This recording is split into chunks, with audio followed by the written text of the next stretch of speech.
Bienvenida, bienvenido a esta exploración de hoy. Tenemos sobre la mesa algo, bueno, bastante peculiar. Sí, verdad. No es un ensayo crítico, ¿eh? Ni una reseña al uso. Es la descripción que un artista hace de su propia creación. ¿De su propia pieza? Exacto. Una pieza que titula, y atención, Sexo, zapatos y copete. Vaya título. Suena casi, no sé, a inventario surrealista o algo así. Totalmente. Y lo más interesante es que partimos de la voz del creador. Él mismo describe lo que llama mi obra de arte. Ojo, pero con un matiz importante que añade enseguida. No es un clásico ni nada que se le parezca. Justo. Una declaración de intenciones clarísima desde el principio. Sí, sí. Es como decir, esto es arte para mí, pero quitados de la cabeza las ideas de siempre. Pues eso. Así que nuestra tarea hoy es, bueno, meternos a fondo en esta descripción. Que es corta, pero tiene miga, ¿eh? Tiene mucha miga. ¿Qué hay detrás de estos elementos tan dispares? A ver, un condón para el sexo, luego unas urnas zapato que evocan a parra y unas botellas viejas de malta morenita para el copete. Pues sí, vamos a intentar desentrañar un poco el simbolismo, ¿eh?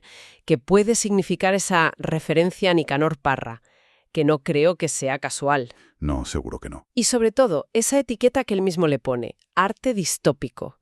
Ahí puede estar una de las claves, yo creo. Sí, sí, suena a pequeño rompecabezas conceptual. Bueno, pues vamos allá, ¿no? Vamos. ¿Qué nos cuenta realmente esta obra? Sexo, zapatos y copete. Pues empecemos por el principio, por el primer término, sexo. El artista dice, bueno, que está representado por un condón, sin más. Directo al grano, ¿no? Casi. Quirúrgico.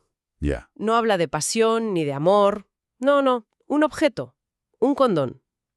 Choca un poco, la verdad. Choca. Sí.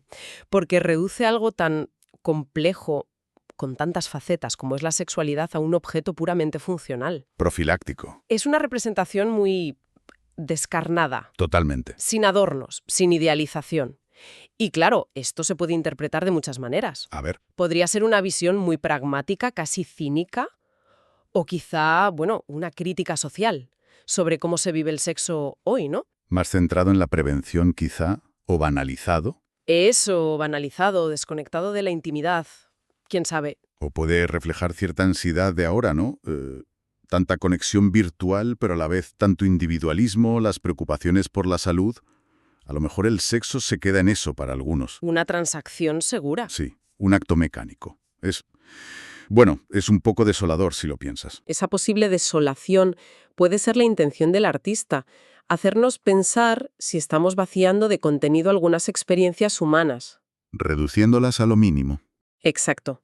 A la mínima expresión funcional. El condón es algo cotidiano, casi invisible a veces, pero puesto ahí, solo, representando sexo, adquiere un peso distinto. Te obliga a preguntarte, ¿esto es todo? ¿O esto es lo único que queremos ver? Ahí está la pregunta. Vale, vale. Entiendo por dónde vas. Pasemos al segundo elemento. Zapatos. Que aquí la cosa se retuerce un poco con las palabras. Sí, aquí juega Dice que están representados por un par de urnas, urnas, sí. pero luego como si nada aclara, o sea, un par de zapatos viejos. Y remata diciendo que evoca a Nicanor Parra. Madre mía, aquí hay capas. Aquí el artista juega al despiste, claramente, y a condensar significados. Es una conexión, bueno, deliberadamente ambigua y muy potente, creo yo. Sí, sí. Las urnas, claro, nos llevan a la muerte, a las cenizas, al final del camino. Al punto final. Exacto. Son contenedores de lo que queda.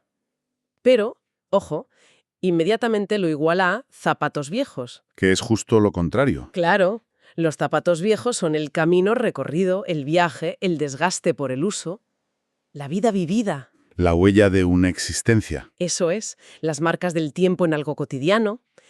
Ponerlos al mismo nivel, urna igual a zapato viejo, es una contradicción muy, muy calculada. Es como decir que el final y el viaje son la misma cosa, o que el viaje solo tiene sentido por ese final, por la urna.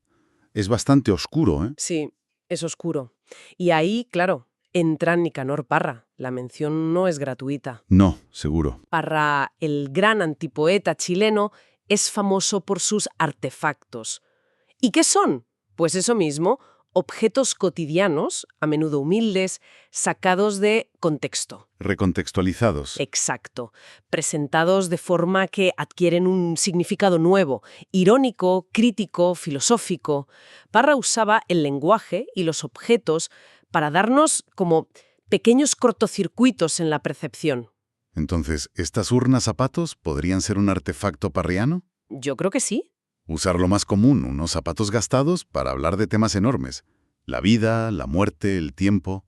¿Y con esa técnica de la contradicción, de la sorpresa? Sí, yo creo que va por ahí. Es muy probable que sea una reflexión sobre el ciclo vital, sobre cómo cada paso que damos con esos zapatos viejos, pues nos acerca a la urna. ¿Ya? O quizá una mirada crítica sobre la precariedad, o sobre cómo valoramos las cosas y las vidas una vez usadas, desgastadas, aparentemente inservibles. Esa dualidad urna-zapato viejo es potentísima. Comprime todo el viaje vital en una imagen. Sí, desde el caminar hasta el reposo final. Y como decías, algo oscura. Y el lenguaje que usa, casi como una aclaración sin importancia, le añade esa capa de ironía tan de Parra. Entendido. Tiene una fuerza conceptual. Innegable. Vale, y nos queda el tercero, copete.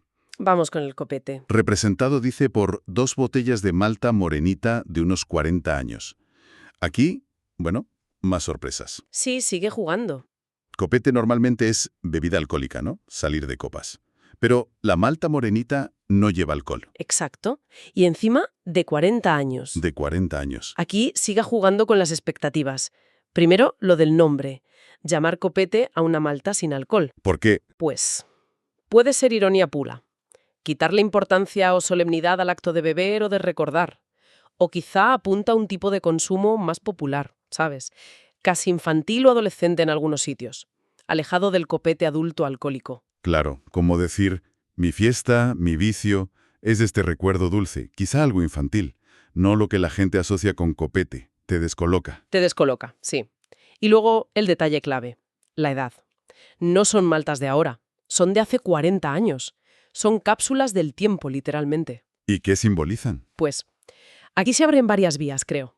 Podría ser nostalgia pura, un anhelo por un pasado perdido, la infancia, la juventud del artista, asociada a ese sabor, a esa marca. La malta morenita tiene una carga cultural concreta, ¿no?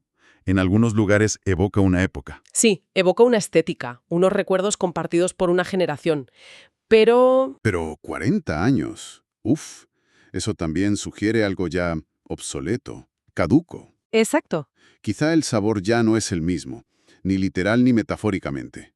Puede ser una reflexión sobre cómo idealizamos el pasado, pero en realidad ya no sirve, o incluso se ha echado a perder. Esa es la otra cara. La nostalgia puede ser un refugio, pero también una trampa, ¿no? Esas botellas antiguas pueden representar un pasado que ya no alimenta, que está ahí como objeto de museo, intocable o incluso deteriorado. Una mirada crítica a cómo nos relacionamos con la memoria. Podría ser, con el paso del tiempo. Fíjate que no elige una bebida vieja cualquiera. Elige 2 botellas de malta morenita de unos 40 años. El detalle es muy específico. Sí, es muy concreto. Habla de la persistencia de ciertos símbolos culturales, sí, pero también de su posible pérdida de vigencia o de cómo se convierten en mero fetiche vintage. Vaya colección de ideas, ¿eh? A partir de 3 elementos que parecen simples. A ver, recapitulo. Tenemos el sexo reducido a un objeto funcional, el condón. La vida como un viaje desgastado hacia la muerte. Las urnas, zapatos viejos con el eco de Parra. Y el pasado, la memoria, encapsulados en algo antiguo y quizá agridulce, la malta. Eso es. Y a todo esto el artista le pone la etiqueta de arte distópico. Ahora como que entiendo mejor por dónde puede ir la cosa. Claro, es que la etiqueta distópico cobra más sentido al ver la combinación, ¿verdad?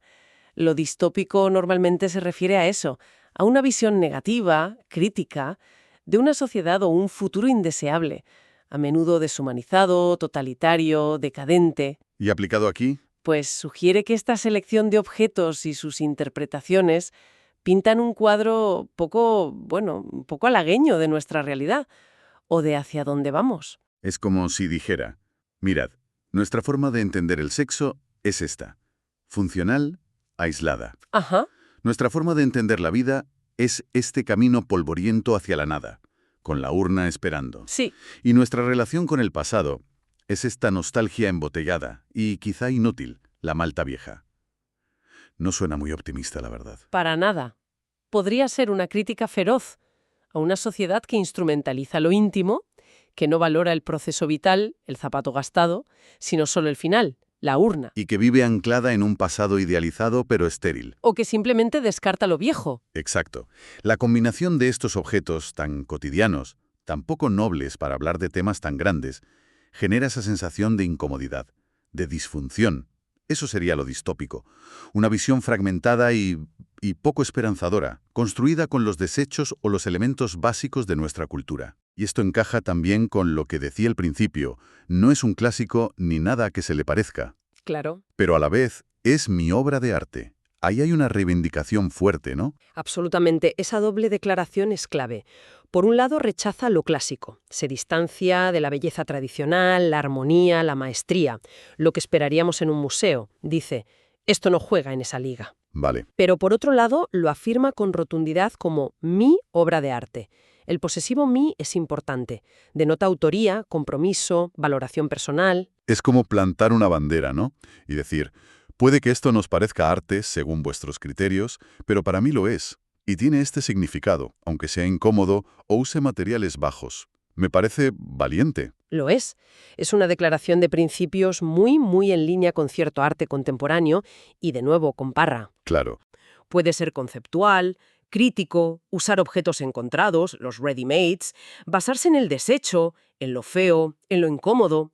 La conexión con Parra refuerza esa idea de antiarte, de buscar la poesía donde menos se espera. Exacto. En un condón, en unos zapatos rotos, en una botella vieja. Parra dinamitó la poesía solemne, y este artista parece querer hacer algo parecido en lo conceptual o visual. Tiene todo el sentido. Y para cerrar el círculo, el artista termina su descripción con un lacónico, juzguen ustedes. Sí, dejándonos la pelota en nuestro tejado. Totalmente. Esa frase final es fundamental. Es la culminación. Después de presentar los elementos, la etiqueta distópico y su valoración, mi obra de arte, el artista como que se retira y cede la responsabilidad de interpretar al espectador, o en este caso, al lector de la descripción. Es coherente, ¿no? Con una obra que parece buscar más la provocación intelectual que la contemplación pasiva. Sí, totalmente. No te da una respuesta masticada. Es más bien, ahí tienes las piezas del puzzle y mi sugerencia de cómo llamarlo. Ahora, dale tu sentido. Relacionarlo con tu experiencia, decide qué te dice a ti. Exactamente. Es una invitación a participar activamente. Te obliga a pensar, a conectar los puntos, a posicionarte. ¿Estás de acuerdo con esa visión distópica? ¿Te resuena algo de esto? ¿O ves otras cosas? La obra no se completa hasta que el espectador juzga. Eso es típico de mucho arte conceptual. Busca activar la mente del público, no solo los ojos. Entonces, si intentamos resumir un poco lo que hemos desgranado, tenemos una obra que se llama a sí misma distópica. Ajá. Componentes: condón, sexo pragmático reducido, urnas, zapatos viejos, ciclo vida-muerte desgaste con guiño a Parra y botellas de malta morenita viejas, tiempo, memoria, obsolescencia. Vale. Todo presentado como arte propio, pero fuera de los cánones. Y una invitación final a interpretar. Sí, eso es. El hilo conductor parece ser esa capacidad muy parriana, muy de antiarte, de transformar objetos cotidianos, funcionales, incluso de desecho, en vehículos para ideas complejas y a menudo críticas. Sobre la condición humana, la sociedad, el tiempo. Exacto. La obra, tal como nos llega descrita, desafía nuestras ideas de qué es arte, qué es valioso, qué merece la pena mirar. Juega con la extrañeza, la contradicción, la carga cultural de lo humilde. Y esa invitación final a juzgar nos deja pensando. Sobre todo porque nosotros solo tenemos la descripción, no la obra física. Efectivamente. Solo hemos trabajado con el texto del artista, con sus claves interpretativas. Lo cual me lleva a una última reflexión, En una pieza tan conceptual como esta parece ser, donde la idea, la descripción del artista son tan centrales, Sí, ¿hasta qué punto la descripción misma, este texto que hemos analizado, se convierte casi en la obra principal? interesante pregunta. ¿Puede este conjunto de palabras, con su poder para evocar imágenes, para generar ideas, ofrecer una experiencia artística, bueno, tan completa o tan válida como la de ver los objetos físicos? ¿Podría ser? Quizá en cierto tipo de arte, la articulación del concepto lo es casi todo. No sé. Ahí lo dejo para seguir dándole vueltas.